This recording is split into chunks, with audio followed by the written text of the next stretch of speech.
তো বন্ধুরা কি দেখলেন হিরো আলমের অ্যাকশন মুভি। তো বন্ধুরা কেমন আছেন? আশা করি অনেক অনেক ভালো আছেন। বন্ধুরা আজকে কথা বলবো হিরো আলমের action movie Badsha the king.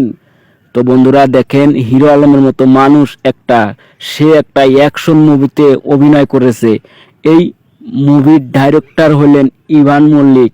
সে বলেছে যদি এই মুভিটা যদি ভালো না হয়, দর্শকের কাছে যদি ভালো না লাগে, জুতা দিয়া আমাকে পিটাইবো। বুঝতে পারছেন তো কত বড় কথা কইছে, যে হিরো আলমে মানুষে দেখলে হাসাহাসি করে।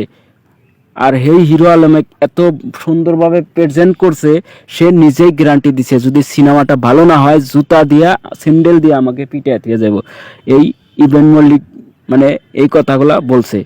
তো বন্ধুরা এই বাদশা দ্য কিং মুভিটা অবশ্যই ভালো লাগবে। টিজার দেখলেই মানে কোয়া যায় যে না এই মুভিটা আসলেই ভালো হবে। তো বন্ধুরা তো এই মুভিতে মূল অভিনয় চরিত্র করেছেন হিরো আলম, রিয়ামণি, আরও কাজী হায়াত আছে, মেহেদি আছে, আরও অনেক বড় বড় তারকারাই এই মুভিতে অভিনয় করতে দেখা গেছে। তো বন্ধুরা এই মুভিটা এখনও রিলিজ হয় নাই। যখন রিলিজ দিব সঙ্গে সঙ্গেই আপনাদেরকে জানিয়ে দেওয়া হবে। তো সেটা জানার জন্য এই চ্যানেলটাকে সাবস্ক্রাইব করেন আর পাশে থাকা বেল আইকনটা অন করে দেন। তো অবশ্যই আপনাদেরকে জানিয়ে দেওয়া হবে মুভিটা রিলিজ হওয়ার সঙ্গে সঙ্গেই।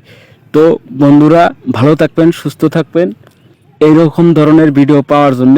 তো ভাইরে ভাই, হিরো আলমের মতো মানুষ যাকে দেখলে হাসাহাসি করতো, আর হিরো আলমের গান শুনলে ভাই যদি তার গান শোনা যায় মনে হয় যে আত্মহত্যা করি এই গান শুনে। আর সেই হিরো আলম এত সুন্দর একটা সিনেমায় অভিনয় করতেছেন। বাদশা দ্য কিং নামটাই কীরকম শুনলে যে না জোশ আইসা যায় যে না মুভিটা দেখার জন্যে, যে না মুভিটা তে ডাইরেক্টরও রেখেছে নামটা যাতে মানুষে সিনেমার নামটা শুনেই আগ্রহিত হয় যে না মুভিটা আসলেই দেখা লাগবো। তো এই মুভির নামটা শুনেই তো মানুষ সিনেমা হলে দেখতে যাবে। তো বন্ধুরা আশা করি কিছু বুঝতে পারলেন। তো এরকম ধরনের নতুন নতুন ভিডিও পাওয়ার জন্য অবশ্যই আমার চ্যানেলটাকে সাবস্ক্রাইব করে লাইক মেরে দিবেন, নোটিফিকেশনটা অন করে দিবেন যাতে ভিডিও ছাড়ার সঙ্গে সঙ্গে আপনাদের মোবাইলে নোটিফিকেশন চলে যায়।